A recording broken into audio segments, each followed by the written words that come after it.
Hi, everybody. This is DearMamaSal, and we're live on a Sunday afternoon, which means it's time for us to talk about coping with stress.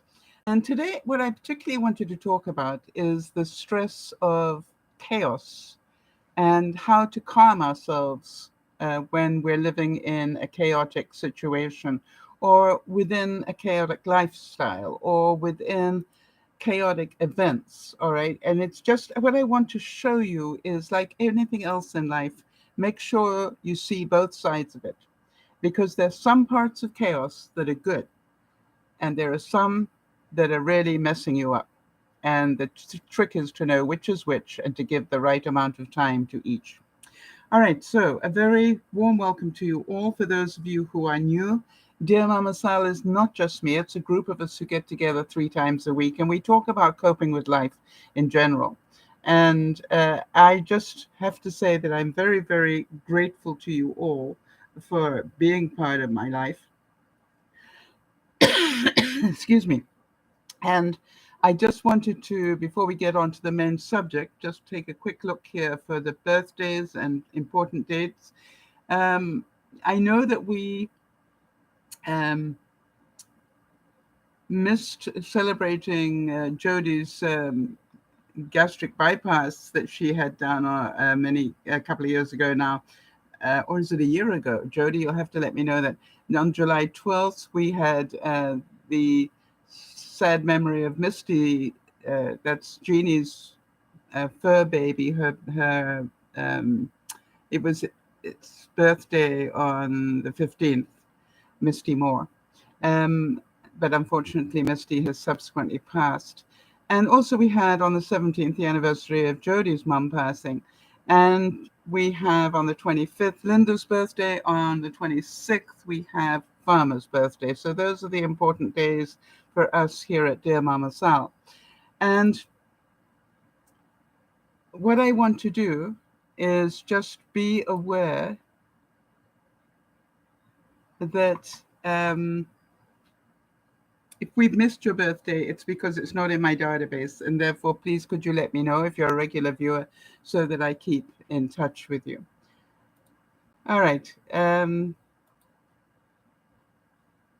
I wanted to make sure that we give thoughts and prayers out for anybody who needs it. I've got somebody saying that the broadcast is not happening.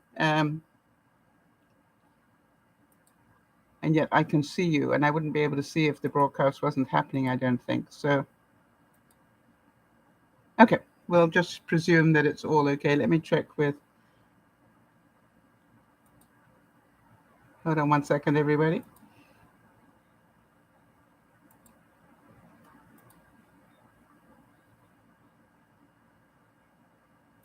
Wow, my computer's really slow today. We can do this, hold on. A little bit of chaos. So, and is chaos quite normal? Yes. And that is the point that we're going to make, that if you're living life, life is normal and it's chaotic. All right, so I'm going to carry on. If you know anybody that needs thoughts and prayers and that we haven't given them, please let me know. And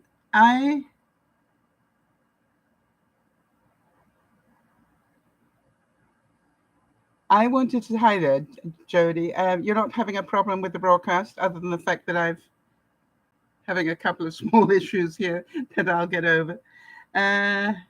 Jenny's saying that she's not seeing it. So I just hope that you can. Obviously, you can if you're here. All right, so here we go. Finding calm in chaos. And what I want you to do is to understand that if your life is normal, all right, that means that you have chaos in your life. And it is said that in the midst of movement and chaos, keep stillness inside of you. How many of you know that when all the world, they say sanity is when all the world around you is going insane, that you can stay calm inside. And if you can stop letting the outside world control you, then you have a rare gift. But it is difficult. And what I want you to understand as we go through this broadcast today is just how many things are to our benefit because of chaos. I know that sounds strange, but it's true. So my first question to you all would be, whether you're here on the live stream or watching us on the replay, how many of you create your own chaos? And I want you to think about that. You know, um, the thing that people say causes them the most chaos is finances. Well, how many of you create your own financial chaos through whatever reason? And what I would say is the number one thing about chaos is be accountable for it. Be accountable for what you can control and don't control. And if you can do that, then you're way ahead of the game. For example, I know that I'm a crafter, and because I'm a crafter, I create a lot of mess. Or is that just an excuse? Right? And that's what I keep asking myself now. Do you know? I know that a lot of crafters are perfectly organized when they're on their broadcast, but what does their place look like when they're not doing a broadcast?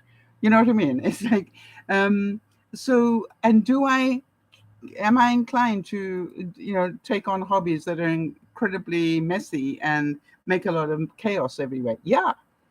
And so there's part of me that goes, maybe chaos is part of my life. I like creating chaos and then seeing what comes out of it. So I had a bit of an interesting journey mentally this week. Because some of you know, I have stopped taking the dangerous drug that they put me on to stop me from getting the cancer coming back again. I've stopped taking it. Let me try and do this a different way. That's not working very well for me, is it? This drug that I've been taking has been causing me a few too many side effects. And so they've asked me to stop taking it. They gave me the option to stop taking it for a month. See what changes come about. Do I have more energy? Am I able to walk better? All these things that have been going wrong with me, do they change at all when I stop the medication? And then if they do, then they're going to put me on another medication. There was also the option for me not to go back on any medication at all, because the type of cancer I got and the way that I caught it so early, the chances of it recurring are very, very slim. But I don't know about you, but there's part of me that goes, better that I defend myself rather than take the risk. So you can understand that part of my chaos was that the what if monster came to visit. Do you know that one? Where I'm going to stop the drug, but what if, because I've stopped it, there's a cancer cell somewhere in my body that's suddenly going to thrive because I'm taking this month off. Can any of you relate to that? That it would be perfectly normal to have that chaos going on in my mind? And so part of me goes, if I understand that that's perfectly normal, then how do I balance it? And the balance would be, Sal, if you don't stop taking this particular medication, you're not going to find out whether the symptoms that you have are being caused by this medication. And it may just be the fillers they've got in it or whatever. And so if I don't take the risk, I'm not going to get the reward. However, I've now got a month where hopefully I'm going to feel a lot better than I've been feeling for the last 6 months. That would be nice. And then I get another choice. Do I want to go back on a drug or not? Knowing that if necessary, I can go back to the original drug as well. So I think the secret for me about this chaotic time is, don't give up hope. Or do whatever you can to be at peace. All right, that's what I'm doing. I'm doing whatever I can to keep myself at peace. All right, the way that I can control this, if at all, is to take the right drugs. And the thing is to find the right drug. And the first one may be the right one. But on the other hand, another one may be easier for my body to tolerate. Does that make sense? And so that's the process I'm on. So where is your chaos? And can you see that in some cases you actually create your own? So I was busy doing one thing and another this week, and I happened to come across something about the movie Jaws. The shark one. Can you hear the music? And the interesting thing is that I was thinking as I read about how disastrous that movie was to make. And, we just saw an awesome movie, right? And, amazing to think that Steven Spielberg was only 27 when he directed that. And amazing to think he wasn't their first choice or their second. He was their backup when everything else failed. And you look at it and you go, as I read the story, and I recommend that when you've got a moment, go read the story about how disastrous this movie was to make. And the part of the reason it was so disastrous was because they wanted to make it as realistic as possible, and that required that they make a number of sharks, Jaws, and because they would need it to do different things. So they had this, and it had never been done quite this way before, but they actually built these incredible studios where they could animate these things to make them look real. Now there's one thing to make them look real, but remember, they've then got to be able to put them in the sea. And what they hadn't counted on was that the seawater would, corrode certain things, and things wouldn't work quite as well once they were in the water. And so you can probably imagine the nightmare that caused.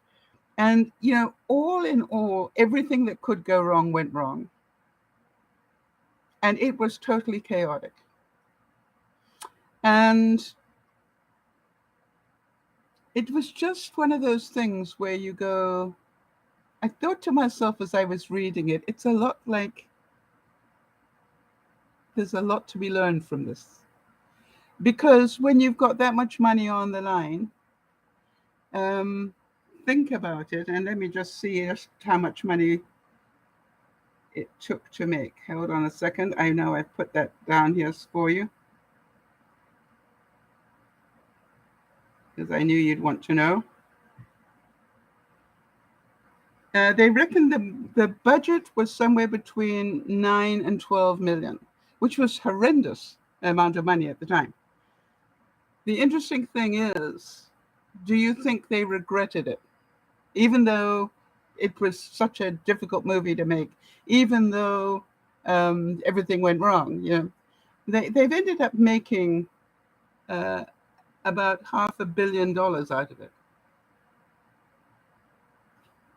That's a pretty good return on your investment. Those people who invested in that movie, it ends up with 5,194% return on your money, thanks to the chaos. How about that? So can you see that sometimes chaos pays off big time if you don't quit? And that is the interesting thing, is to remember not to quit. Because we create this chaos, therefore we can uncreate a lot of it. But the whole thing about doing that is you need to think like a movie director, right? Can you understand? A movie director can't halfway through say, oh, well, this is an absolute mess, I'll just leave it now. No. They have to keep going until it's finished. And so, can you imagine the chaos of making Titanic? All those people, all that water, or it's just like, can you imagine the chaos James Cameron must have had making Titanic? Did it run way over time to make it? Yep. Did it run way over budget? Yep. Not once, not twice, a number of times. And can you imagine the investors going, how much money do you want us to plow into this, Jim? Hello, this is the most expensive movie ever made, and you're still asking for more money and more time. And the thing was, it was chaotic. Or what about Avatar? Can you imagine the pressure and the chaos from all the animators and everything in making, again, James Cameron, in making Avatar? And you look back on it and you go, Avatar, I believe, is the highest grossing movie now. Are the investors complaining now? I don't think so. So would you agree that the thing that made these movies possible is a director who didn't quit? A director who kept going until it was right, and a director who believed in the vision enough to keep doing the right things and to be able to inspire other people to keep doing the right things. I believe that on the making of Jaws, I saw that there was almost a mutiny. It was so bad that the crew nearly quit. And, all credit to Steven Spielberg, who managed to keep everybody in their place and kept saying to them, it's going to be great, guys. Just hang in here. I know this is hell, but, it's going to be great. The people are not going to see all the disasters. They're just going to see the good bits. And we just need a couple more good bits. So let's keep at it until we get them. And, I think that takes great bravery, don't you? I don't know if I would have had what it took to do that, but I'd like to hope so. So when I look at all of this, I go, life is full of chaos, but also remember, nothing can bring you peace but you yourself. So I have all this chaos of all these boxes in my shed that I know need to be unpacked and repacked and sorted and downsized. And I knew that it was going to be a very difficult job. But I knew it wasn't going to do it on its own, as much as I would have liked that, which meant that I had to plan time to work on it. And then I had to make sure I did that plan. You see, there's an awful lot of good in having goal setting and making goals. But you know something? If you don't follow through on your goals, you don't get anywhere. Writing them doesn't solve the problem. And I, to my horror, found that playing video games doesn't solve it either, which I'd much rather do. So if you can see how much chaos you personally create, then you are halfway through the problem, because you can also see that by organizing your life differently, you can create less chaos. Now, maybe if you've got financial chaos, you can budget differently, or you can earn more, right? You can learn to live within your means, or you can learn to sell things. I don't know. It's like there are all sorts of different ways to solve these problems. Now, some problems we know are chaotic and they can't be fixed necessarily. I'm thinking about if you've got illnesses and so forth, as Jody has, our admin. Some of those illnesses she has can't be fixed. So then she lives in constant chaos and constantly trying to live the best life that she can with what she has. All right. Now, that is an interesting juggle, because a lot of the medications she takes make her feel horrible. But on the other hand, they're keeping her alive. So that's, something I can relate to now, the difference between the two. So the question is, does that make her life pretty chaotic? Yep. But again, it is said that chaos isn't necessarily bad. In fact, it's one of the most powerful and dramatic opportunities that you will experience in your lifetime. Chaos can liberate us from old mindsets and old patterns of behavior that hold us back. And I am pretty certain that you will understand that it is so important for us to see these chaotic things in our lives and know that somewhere in there we will find a new benefit. Jenny is just saying that her grandmother passed in Korea in July. Not this July, right? It's the anniversary. Is that what you're saying, Jenny? Because if so, then we need to put it in the database. I know we didn't have that in the database. Which year did she die? This July. I'm sorry to hear that. Really sorry to hear that. So, Jody, if you can remember, please, just to put that in the database so we've got it. And then we will try to make sure. What day, Jenny? So we will acknowledge it in future. It is very difficult. And that causes chaos. You know, when you lose a family member, that creates chaos. But you know what will happen is you will never ever lose her. I do want to tell you that you will never lose her. She'll always be there. She'll always be talking to you. She will always be advising you, and she will always be there to give you comfort if you care to hear her. My mom still corrects my bad English and Jody's. I say that because every now and then Jody will type something and I go, no, my mom doesn't like that, Jody. But anyway, what I want you to know is, you know, your grandma will always be there for you. And that's my experience, having lost both mine. How about this? It is said that peace of mind, if you set peace of mind as your highest goal and organize your life around it, set peace of mind as your highest goal.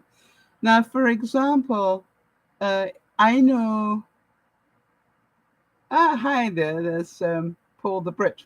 Good to see you, Paul. If you set peace of mind as your highest goal, everything else will sort itself around and you'll sort out the chaos. For example, I can sit where I sit at my computer and watch television and do those sort of things. And I will look around me and I will go, is this environment that I'm looking at peaceful to me? And I go, no, it's a mess. You see, the chaos is upsetting my peace of mind. So I go, what are you going to do about it? Because playing video games or binge watching is not going to fix it.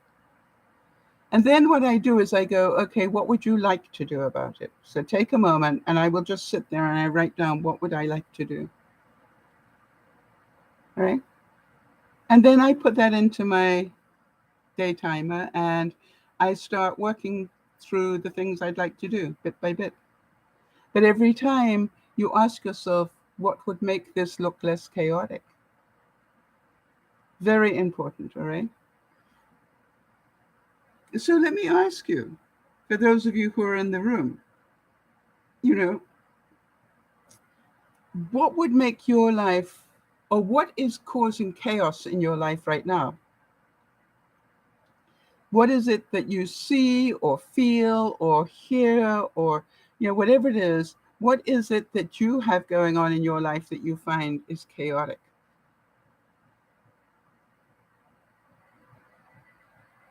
And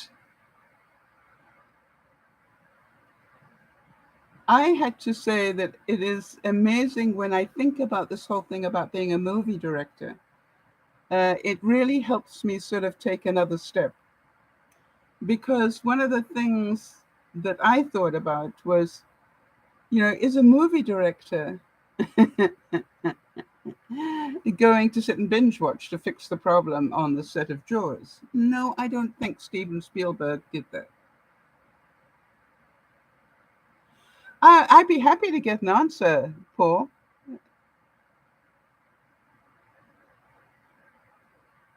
If there are any things that you would like, you know, that are chaotic in your life and you would like some help with.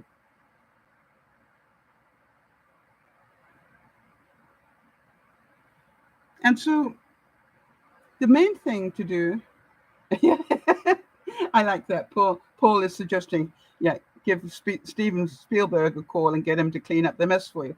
Yeah, think like why think like a director when you can, if you can afford him, Paul, I think that would be a wonderful thing. But I bet you that his brain would work like quicksilver to tell you how to fix your chaos.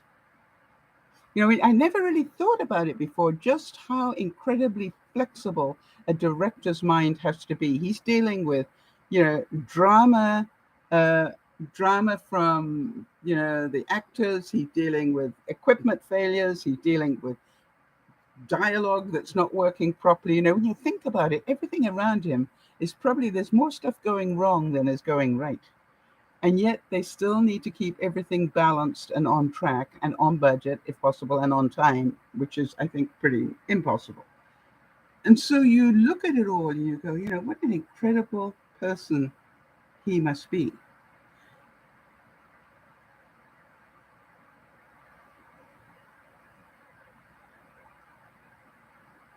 All right, so Jenny's saying, in an elevator, there are so many dogs or people, I am in chaos. Okay, so we'll take the stairs. Don't use the elevator. Would be a very simple solution to that chaos. Or let the elevator go until you get a empty one. Jody's saying, the clutter in my life is chaotic. It's a major work in progress, but I get frustrated that it's not already all sorted out and looking beautifully organized. Okay? Send me a picture of that part of the bed that you know what I'm talking about, Jody, and let me see how you did. It's probably nearly a month. Right? Or did you get sidetracked on 101 other things, and that particular part of the bed still is much the same? You see, that's the other thing that I realize directors must have. They must have supreme focus. Interesting. Paul is saying that his current relationship is pretty chaotic, and again through his own doing. As long as you can see your bit about this. Jenny's saying, so much time waiting, and that's chaotic too. Well, you could see the walk up the stairs as exercise, and then you wouldn't have to wait. All right, now Jody told me about a month ago that she wanted to get this particular part of her room tidied up. And she sent me a picture, which is great commitment. I love that. That's great commitment. That says, I'm not just going to talk about it, I'm going to show you how bad it is. But what she's saying is, nearly a month later, yes, Sal, I'll send you the picture. It will look worse than the original post, which tells me it isn't that she didn't mean to get the right things done. It means she allowed other things to take priority over that corner. That's all, right? Because I'm sure 101 other things have been done. All right, so Paul is saying that his relationship is in chaos because of his constant moaning, apparently.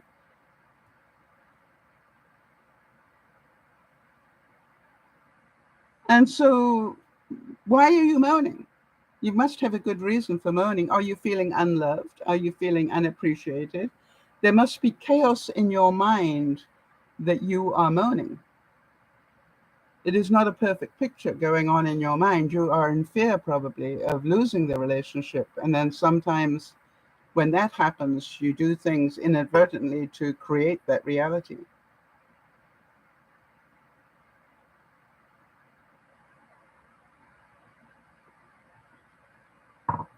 You're saying you're Mrs. and I. Are you married now, Paul? Just so that I know, so that I'm up to date, or is she still just your girlfriend or fiance or whatever? You're engaged. Okay, not just. Congratulations. Um. All right. Ginny's saying the waste of food is chaos to her. Yes. Other people wasting it, or you wasting it? Yeah, Paul. I would have a look at what you are doing and know you have a good reason to be doing it. All right. And the interesting thing is, know that you're the only one who can fix it. And my sense is from reality, my sense is that it may be that you fear something about the relationship, that it's not going the way you planned or whatever. And then, all right, so your main problem is the state of the world today, the chaos. Can you fix it? Are you doing anything to make it better? other than peace and love?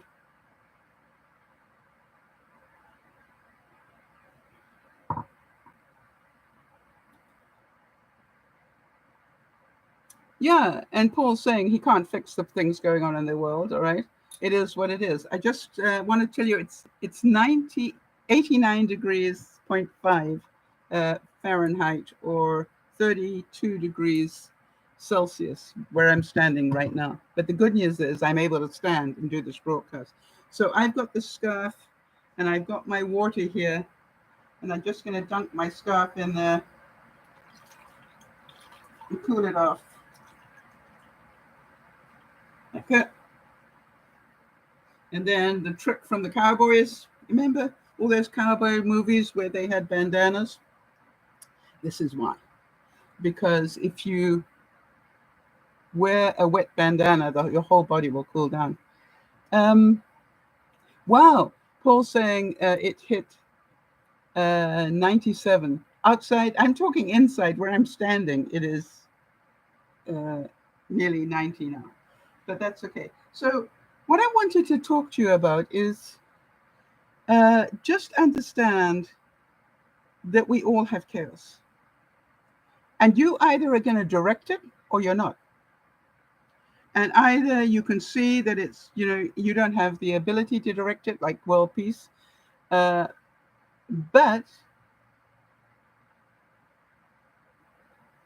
on the other hand, there are things that you can do, right, to make your life more peaceful and let everything else around you be what it is. All right, so Paul is saying, when it got that hot, they got into the car with the air conditioning. My car doesn't have air conditioning.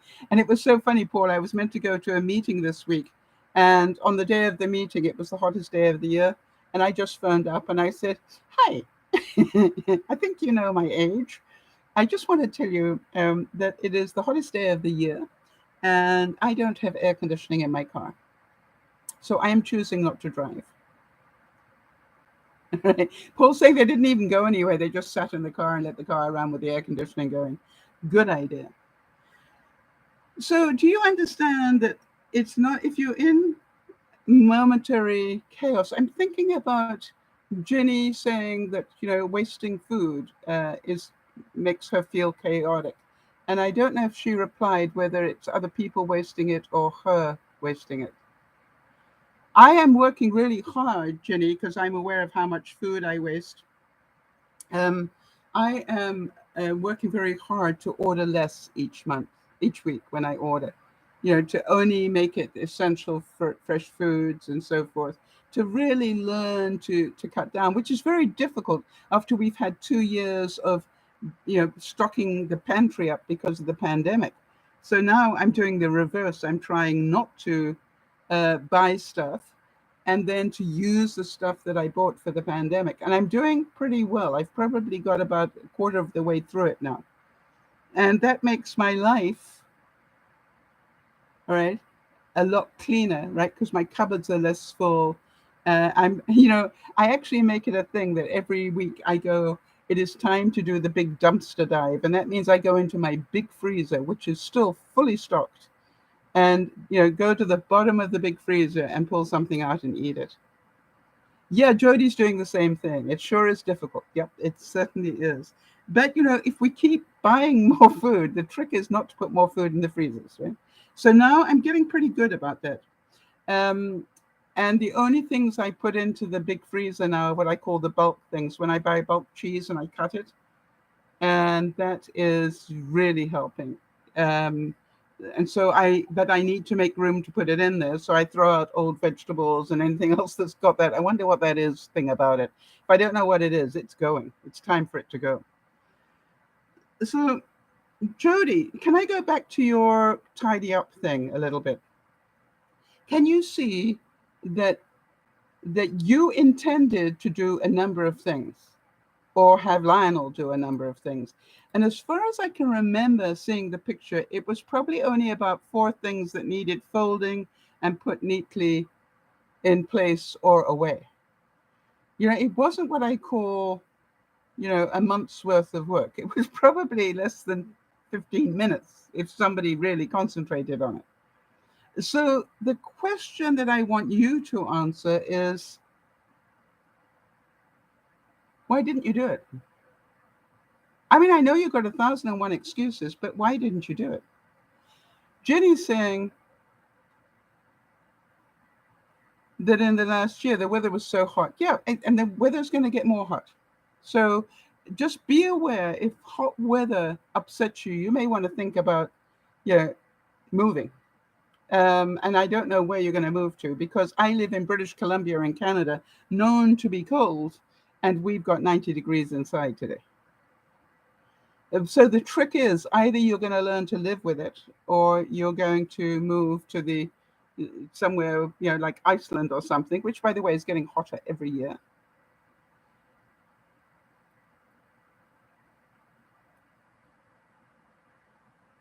Ah, interesting. Jody is thanking me for something that I said. Interesting.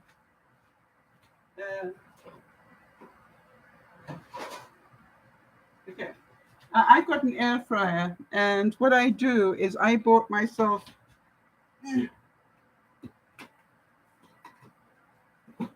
some of these barbecue grill mats that you can see, all right? And what I do now is I cut, I just snip the corners a bit so that I could stick them like this, all right? And now I can put this in the dishwasher, and there's no crud in my air fryer. Boy, am I glad I did that. So Jody, it's my pleasure.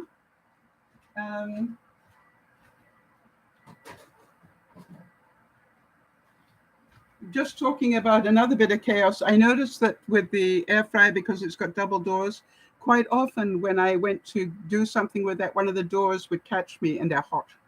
So I thought, how do I stop that? This is a Mrs. MacGyver moment for Jody. She loves my Mrs. MacGyver moments.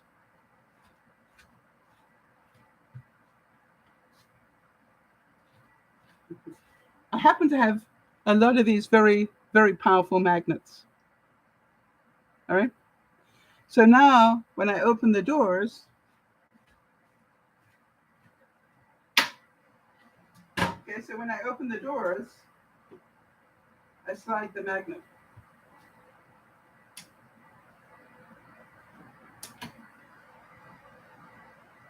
And as you can see,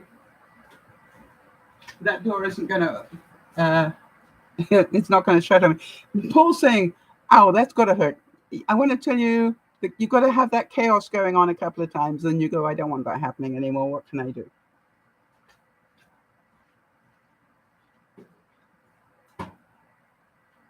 And that probably is plan D of the number of things I needed to work out.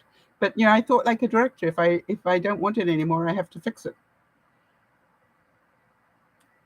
So Jody is saying here that the reason that that bit of tidy up that she said she wanted to do didn't get done was because she never made it a high enough priority. So therefore, you didn't really want to do it. And you can say, yes, I did, but so many other things got in the way. The answer is, did you give it 10 minutes a day? Did you give it 5 minutes a day? Or did you just keep putting it off? All right. And so when you look at it, you are your own director. Nobody else is going to fix that except you, because you're the one that's finding it chaotic. So if you don't get a mindset and just say, Lionel, bring me that blanket because I need to fold it. And he's going to say, you can't fold that. Well, help me. I need it tidied up. Sal's on my case here. Right. So Jody's saying, I did want it done, but apparently didn't want it done badly enough to make it a daily priority. So that's what I'm asking you. But my question is, how did that get that untidy? And that's the point I'm making. We make our own chaos, Jody. So, and what I'm looking at is the reality that making chaos takes time. and then correcting it takes even more. And so I look at my life now and I'm looking at everything, I'm downsizing everything inside the house and out, and it takes time. And time, I don't want to be using it. And Paul, I've always loved Paul's reality. He's saying, I don't do what needs to be done because I'm bone idle. Right? You see? And that's exactly it. But I would say you're not lazy. I'd say because something else interests you way more. But I'm certain that your daddy would say you're bone idle. All right. And the truth is, yeah, he's right. And then, of course, he's saying that he's not particularly proud of it. I want to tell you something. I keep asking myself this. If somebody came into my house today, would I be embarrassed about the way my living room looks? And if the answer is yes, then why am I letting it look like that? I'm not taking the time. I am creating my own chaos by not taking the time. And the reason I don't take the time is I've got things I want to do that I enjoy more. And so would it be fair to say if we don't want chaos, we need discipline? And none of us really want to have discipline.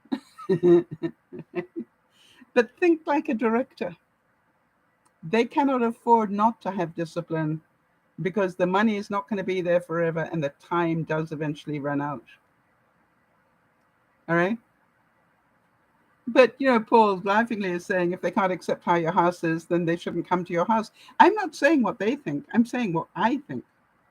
Would I feel embarrassed if somebody came into my house at the moment, And I have a very open plan house. I can see my bed from standing in the kitchen. So, from that point of view, it's not just the living room that needs to be tidy. You can, as you stand at the front door, you can see the dining room, you can see into the kitchen. If you stand in the kitchen, you can see the bedroom.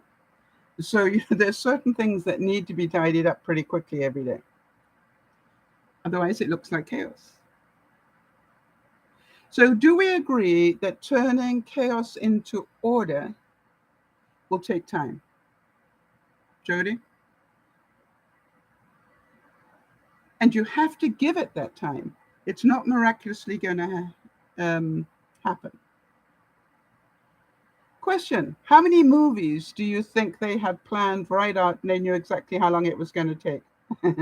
And then it didn't. So would it be fair to say, like a director, that we know that it's more likely that it will take a lot longer than we think it's going to take? That's the first thing, right? But on the other hand, can you understand, directors don't have infinite time, all right? They know that they've got to get this done.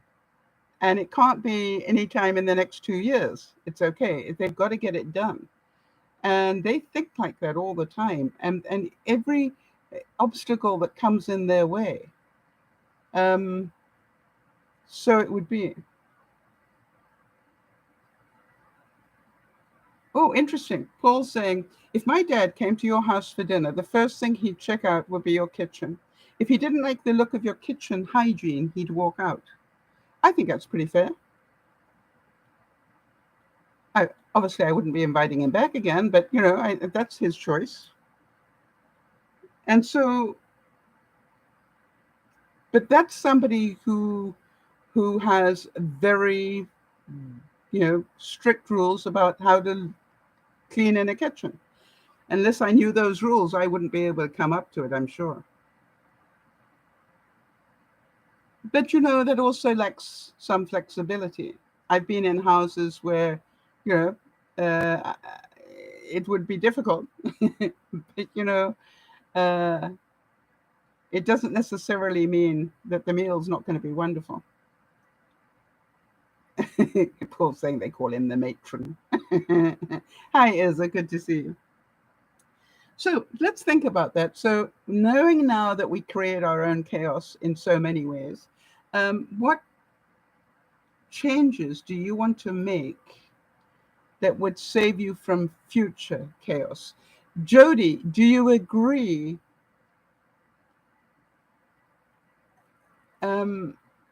Do you agree that sometimes we have to make more mess to make chaos into order? I just want to make sure you understand that. Jenny's saying you're not broadcasting from your car anymore. And no, I don't go to work anymore. I retired. Remember, Jenny? And that's when I did the broadcast from the car. So if we know that to change chaos into order will take time, and that we will probably make it worse before it gets better, can you understand that trying to downsize my shed by half, that's the goal, requires that I have all sorts of boxes on my deck, because I've got some boxes where things to be thrown away are. There's some boxes that I put things where I'm not 100% sure if I'm ready to get rid of it yet. And there's another box that is about recycling, another box that, it's just like, and what sort of recycling, and so I've got all these different boxes on my deck so that I can downsize. So it's pretty chaotic, but I know it's really helping. And I do what I can to sort of tidy up. I only do downsizing from the shed 1 day a week, and I only do it for 2 hours. Do you understand? If I've done that 2-hour time, I know that I can check a box that said, did I downsize this week? And the answer is yes. That's over and above anything I might do in the house. It's that shed that I want to get through, because I want to know that what I want to keep in there and get it organized. So I know that it will probably take me not only this summer, but maybe next spring and summer to get it all done. But what I'm doing is giving myself 2 hours a week. Now, the interesting thing is my helper, Ciora, took a vacay, and she took a vacation this week. So did I have every reason not to do it? I could say, well, hang on, she's on vacation, so can I. And I went, no, it's got nothing to do with her. I'm responsible for my behavior. She can be on vacation, but I'm not. And so I actually did do downsizing. And not only did I do it, but I sent her the note to tell her I had done it. So she knew I kept my commitment. Jody, I want 2 pictures, the one of how it is today, and in a week, I'd like another one, please. And now I'm going to ask for it weekly, because obviously it needs a bit of help from your friend. I will be your director if necessary. I will be a pain, because I know you want it done. So reality dictates that turning chaos into order takes time. You have to give it time. So, hi, Jeannie. So do you understand that even though Steven Spielberg, didn't want to spend more time on Jaws than was allocated, he had to. Things kept going wrong. All right. I think they called the mock-up shark Bruce. I think they called it Bruce. They had 3 of them, and he called all 3 Bruce. Bring Bruce in, depending which Bruce they needed. But you can imagine if they got Bruce into the water and it was meant to jump up and go, as it did after the music. Well, they added the music later, but you know what I mean. And so this was like, when that happened and the whole thing just fell apart, there's no way they can carry on with the movie, right? It's Bruce's turn to act, and Bruce wasn't helping. He kept falling apart, owing to the fact that the seawater got in, and various other things happened. So now they got to send Bruce back to intensive care and get him remade. Now it's interesting. Paul is saying that he's actually watching Jaws right now, and it stopped him going into the sea for years. Interesting, Paul. I don't know if you know this, but it was actually said before they made the movie. And I know you're a movie buff, so you're going to love this. Somebody said, and I can't remember who it was, but I'll find out for you. Somebody said, if we do this right, by the time we finish this movie, people will be as scared to go into the ocean as they were to go into the shower after Psycho was made. Hitchcock's movie, Psycho.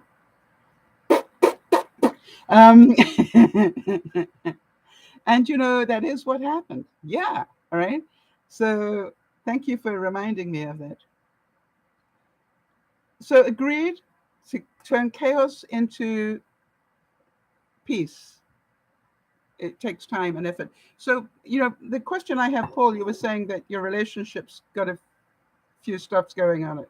All right, or to use a telephone booth after the movie Birds, again a Hitchcock, right? And so you look at it and you go, you understand, Paul. Do you know why you're getting so testy with your girlfriend or fiance? Do you want this relationship to be over? Is that why you're doing it? Or do you fear that it is over and you're just giving it a reason to be over? You see, if the answer is no and you love her dearly, far from it, then start being lovable, honey. It's quite simple. Stop being a cranky so-and-so and go back to being lovable. What are you complaining about? You must have a good reason, is what I'm saying. I hope it's not about wanting her to change, because, people don't do that.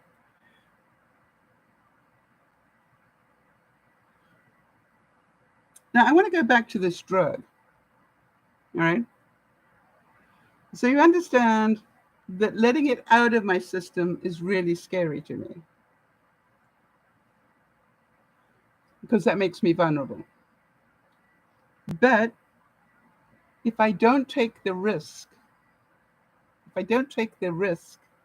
I won't know whether what I'm feeling is due to this drug or due to something else. That's what they also don't know. Is what is happening to me, did it just highlight something else that I don't know about? And so basically, it's a risk I need to take. Would that make sense? The same thing with Jody. I'm thinking Jody, all those tests that you have to have done, all those labs and everything else. It's part of the journey, right? And so we look at it and you go, if I hope for a better quality of life, I need to take these risks. Does that make sense? I need to take, I needed to be honest. One of the things I found difficult was when I was at the cancer center, I said to them, I don't want to complain because I'm alive and I'm talking to you and I'm able to. And therefore, what you're hearing is not a complaint. What you're hearing is you asked me, what effects have I had from this drug? And I am factually going to tell you that my mobility has probably declined by 50%. I will factually tell you that this, and this, but I'm not complaining. This is my reality.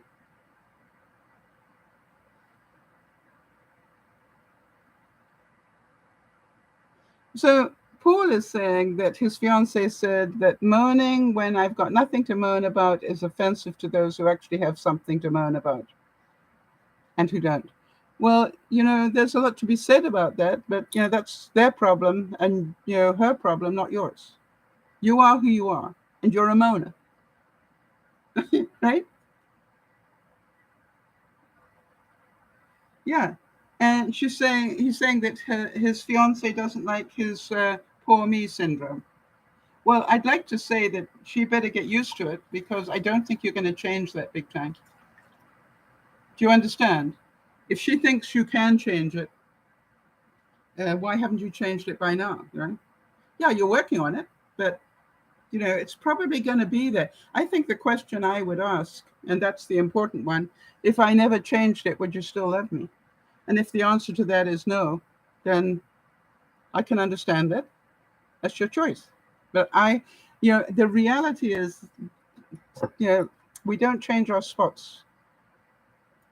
I think I can improve my chaoticness in places, but am I ever going to be perfectly tidy, architectural digest type living? No, I'm not going to do that. It's not who I am. Now, the other thing is this: when you think about it, I asked myself the question when I was doing all this research about the movies. I asked myself, I wonder how many movies actually make a profit. What do you think? How many movies? Don't Google it. Just have a guess. How many movies do you think actually make a profit? Do you think 70% or 75%? Let's go in the. Do you think 50%? Do you think 25%? Or is it way more? What do you think? Of all the movies that are made, how many of them actually make a profit? I don't mean gangbuster profit. I mean, how many actually make a profit? All right, Jody's guessing 40. It's actually 51. Well done, Jody. It's a good guess. Jeannie's saying trying to talk things out now is important because if you always disagree on big things, you will fail. Yes, that's advice to Paul. All right, make sure you talk things out. And your basic character is a big thing. And if she doesn't like your basic character, then she's asking you to change, which you're unlikely to do. You can improve, but you're not going to change.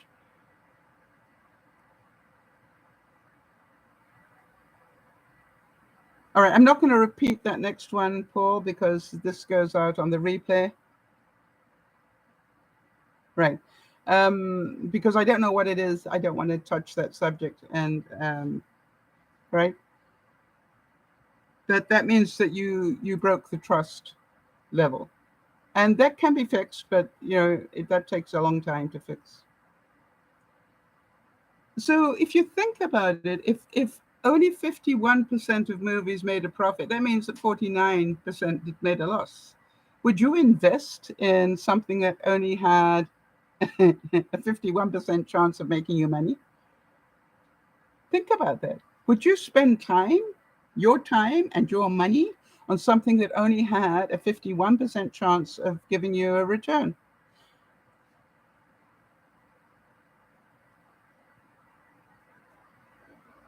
And so when you look at it, I didn't do the figures, on how many of them become seriously profitable. Very few.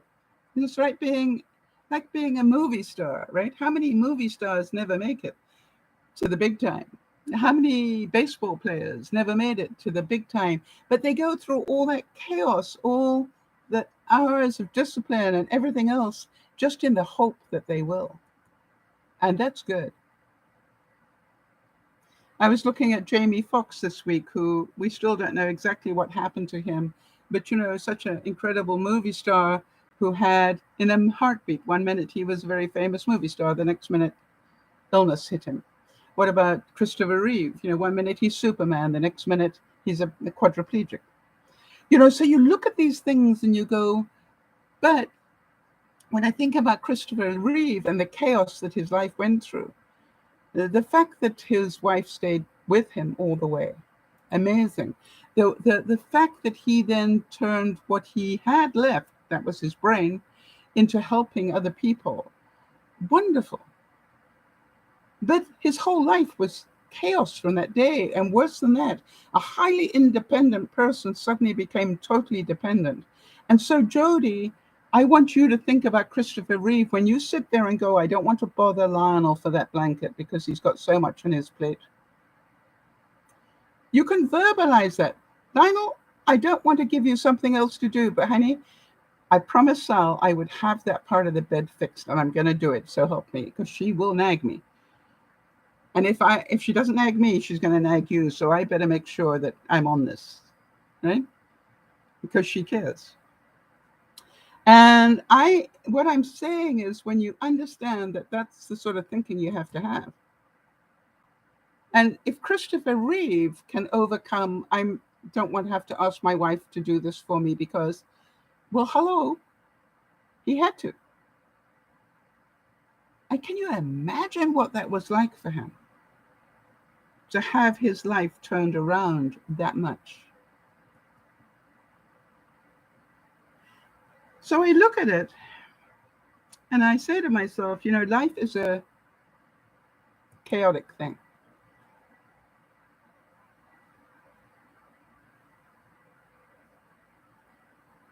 And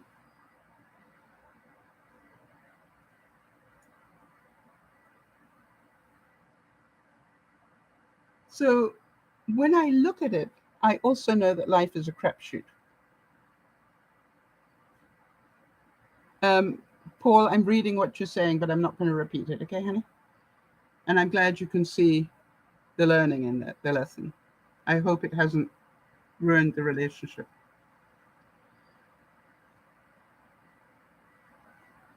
So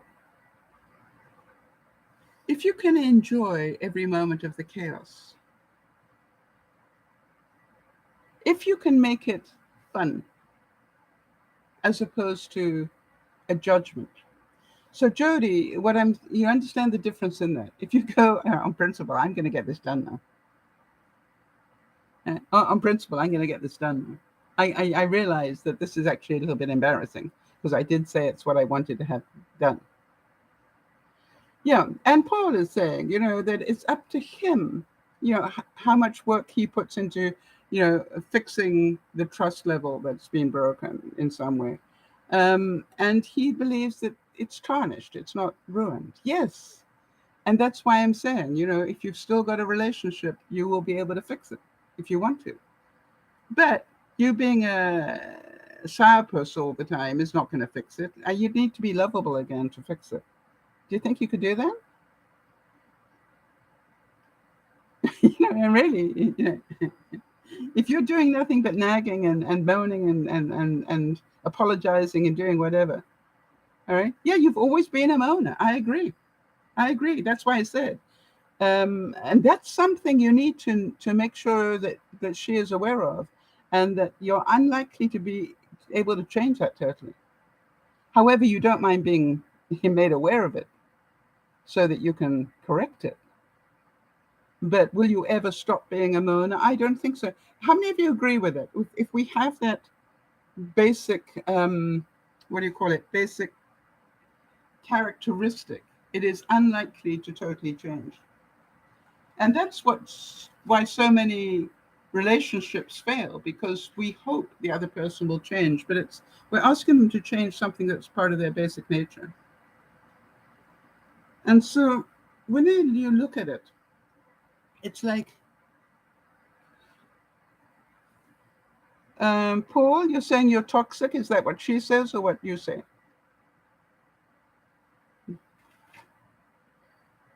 I think you're just Paul.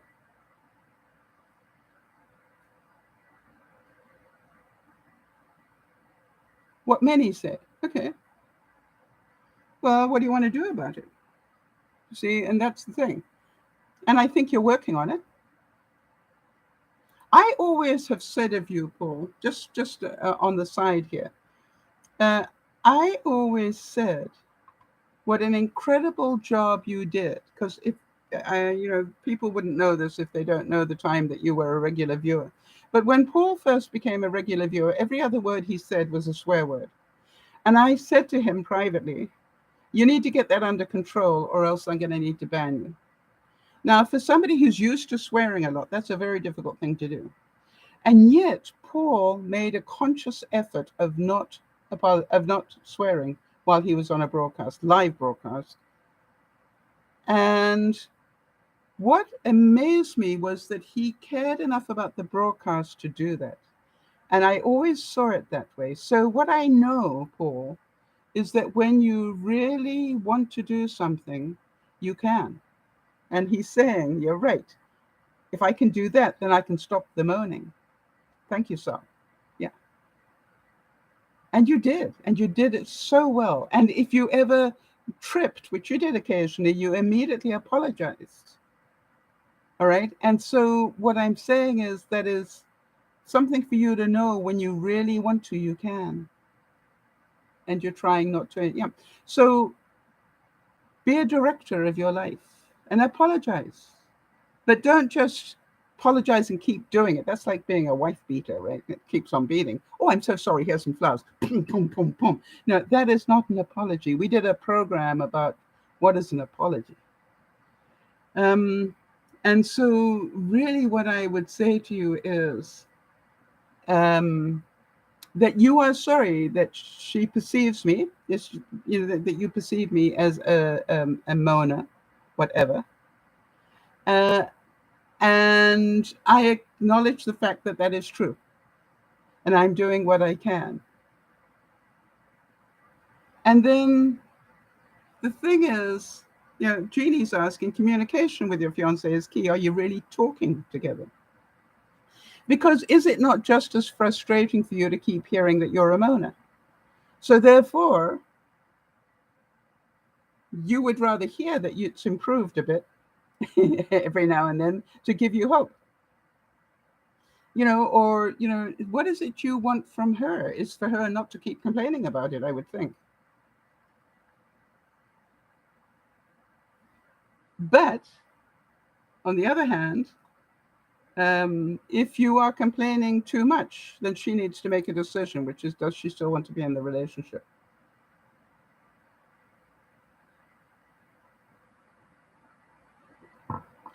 Because her moaning about you moaning isn't going to do it. Yeah.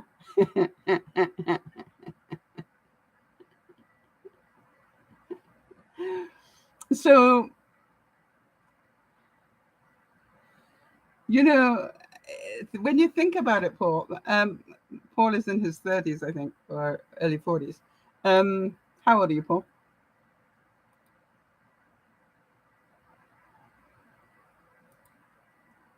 So you understand that the two of you have some ground to cover. I can't remember how old you are. I've always thought you were 44. Yeah, I thought you were in your late 30s, early 40s. Yeah. So, and how old is your fiance? I always say, you've heard me say it time and time again, Paul. I wish that Brad Pitt would walk through the door, but he's not going to. Right? Or it's very unlikely. Because I'd love to give him a hug, wouldn't you? It's just like, yes. And so when you think about it, all right, your fiance is half your age, right? So she's probably living in Disneyland, hoping that you're going to be able to fix this completely, but it's not true. And you need to tell her that. Paul, let me give you an example. In my first marriage, I married somebody who had children, and they lived with their mom. And I was in my 20s, and I was pretty upset that, that the children and the ex-wife took up so much of his time. All right? And one day, my fiance sat me down and said, we need to have a serious talk. I'm always going to have an ex-wife and 3 children. They're always going to take up time that you wish I spent on you. Do you still want to get married? As plain as day. And I went, wow.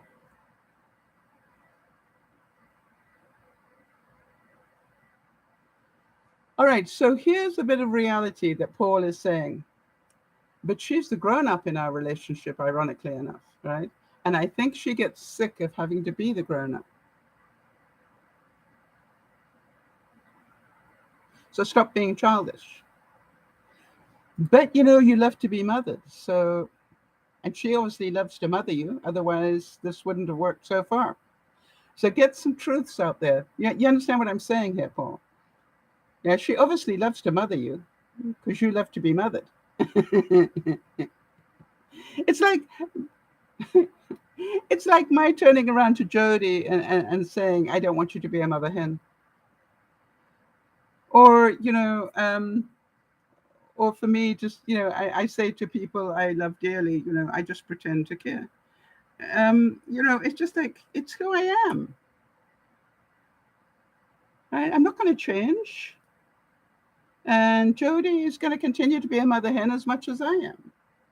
And I am going to continue to be a crafty person.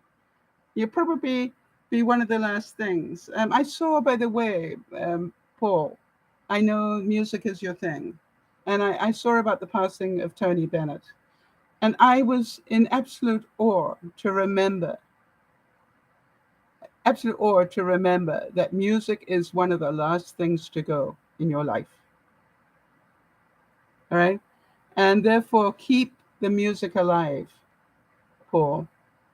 And they were saying that even when his mind was incapable of remembering things, there was that interview with Anderson Cooper, and Anderson was with him when he went on stage pretty late in his life.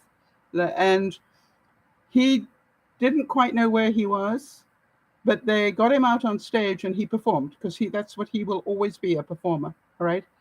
And the interesting thing was, the next day, Anderson interviewed him and asked him how did he enjoy the night before. And he said, what? He didn't know. He didn't know what he did the night before.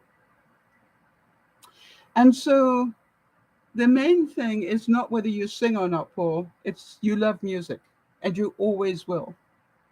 Therefore, stay interested in music. Keep playing it. Keep doing your version of it. I don't care if your voice is shot. Keep the music alive. It will keep you alive. The same thing as Jody, keep listening to Duran Duran. It'll sort out the chaos of your souls. And it's very important for us to understand that these things are important. Very important to understand that there is life in chaos. And here's what I want to show you. Some of you know I've been making soap. Hold on one second.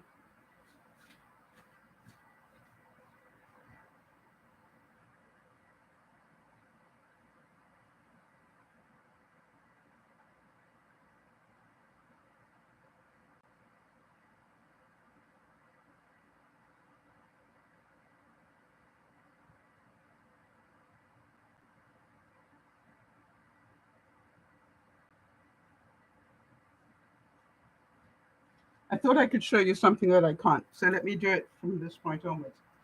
I made a bar of soap that was a total mess. I was trying to experiment on something.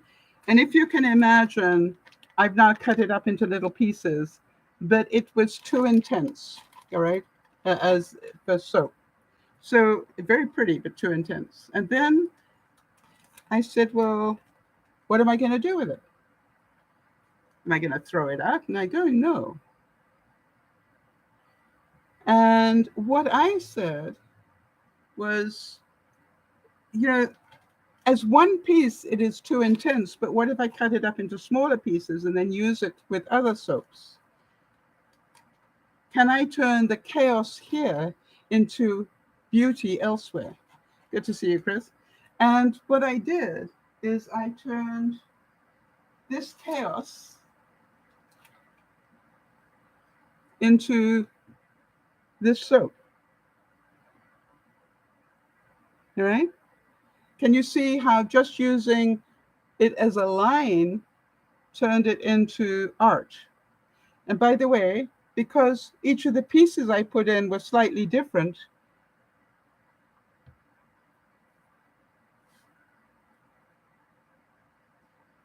each of the slices of the soap turned out differently as well. All right? So can you see how I turned chaos into order? But now I had a chaotic moment, and I went, that's still got some high pigment in it. This is the slice I took off the end, right? The end looked like that. Then when you slice it, it looks like this, right? And so I took this slice and I thought to myself, I wonder if that high pigment is going to be a problem if you put it down on a white face cloth. Can you understand why I thought it might be chaotic? So first of all, I want to show you, here is the slice, and I'm just going to use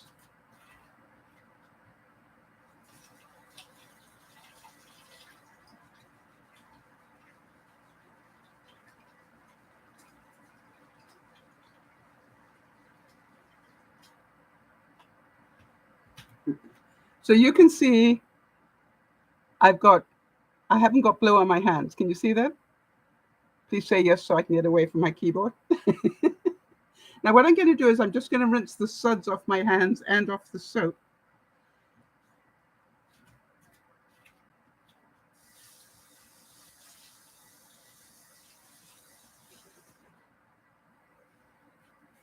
And so now I've got clean soap. Okay. And I'm going to put that down on my white face cloth. And we'll wait a little while. So what are the chances that because of the high pigment that it's going to stain my face cloth? And that was the experiment.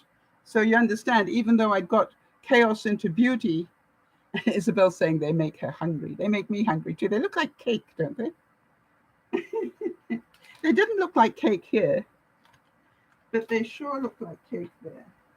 And by the way, do you want to know how I made the foam on top?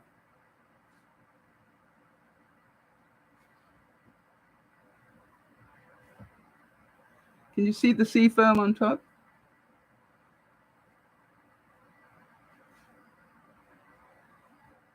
That required patience and discipline. What I had to do was to let it start to harden slightly. And then I went in with a palette knife and I just made small indentations. And then I'd wait another hour and go back and do it again.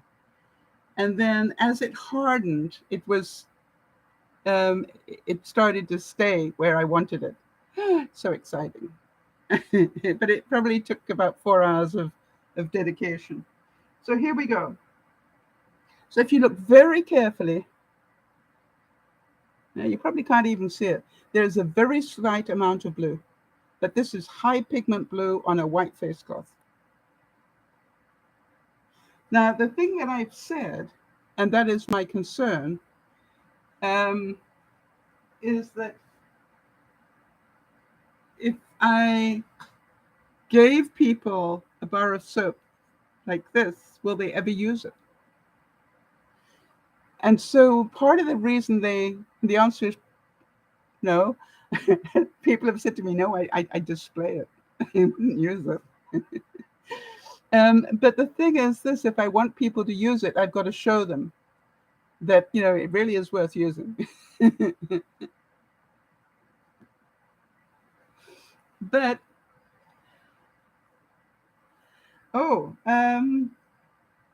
I haven't, that will be going to the States. I'll work that out and let you know.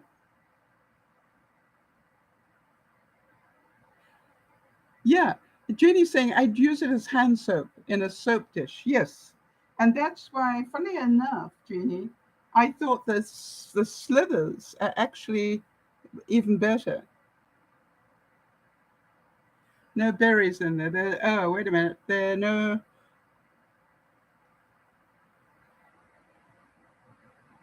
No, they're oils, but the question is, are any of the oils from berries? I will send you what is in the soaps, and then you can make that decision. Does she use soap? Okay. But to me, it is chaotic. But the way that it's so rewarding is when you overcome the chaos. Yes, she likes to keep them in her drawers to make her clothes smell nice. And that's why I wanted to find out, right? So I've got a feeling a lot of people won't use them. They will do that or use them as a display piece. Did you, hang on a second, I've got to show you mine, the one I really love as well.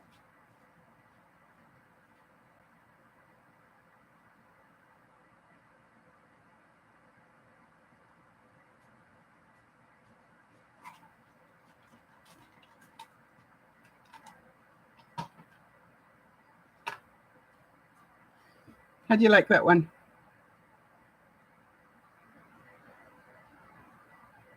So the thing is that this was also made out of chaos. And for those of you who followed my artwork, okay? For those of you who followed my artwork, always made out of chaos. So let's look at chaos a different way. Let's look at chaos is a check to see if you can manage your internal director. Okay?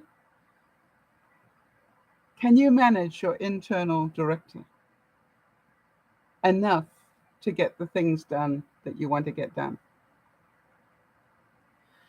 And when you say to yourself, I really want to do that, and you look at it and you go, how would Steven Spielberg do it? he wouldn't be then turning around and playing another game on the computer. And that's how they made, $500 million from that movie, because it got done. It got done. As Nike would say, just do it. Because what it will do is it will declutter your mind. And I look at my life and go, my life is pretty chaotic, with illness and stuff going on, but not nearly as chaotic as Jodi's. And yet Jodi is still looking to bring more chaos into her life. Jodi, I was thinking about that, right? I understand that you've been enjoying growing the basil, or basil, for those in England. I understand that. But then there's part of me that goes, why would you want to grow your own tomatoes? Just because Sal did?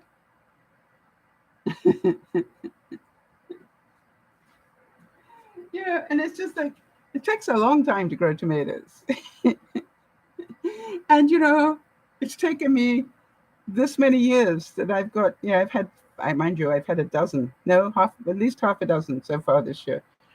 Does it make me happy? Absolutely. Would it be far cheaper to buy them? Absolutely. Think of it. I've passed and failed this thing so many times over the last few years. But the interesting thing is I have some great tomatoes plants growing in the hydroponic system now.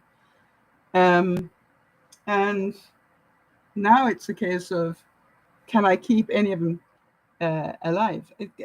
Paul's asked me if I tried black bell peppers. No, I'm just trying to do real ordinary ones at the moment. They're black with the green middle. No, I'm certain that's very fancy. Why would I do that when I probably could buy them a lot? Mind you, they must be very expensive. I will see if I can find some seeds, but quite honestly, I don't really need black green peppers. I don't know why. Black in my food is not something I enjoy. No, I'm not going to do it, Paul. But nice to know there is such a thing. Yeah, it just tastes like green peppers. It's a bit like green juice. A lot of people won't drink green juice because it's green, and green means moldy in cooking terms. And that's why an awful lot of people have problem with green juice. And that's why when I make green juice, I put it into a bottle where I can't see the color, because I love it if I can't see the color. I have to get my brain away from processing the color green and food. And that's how I do it.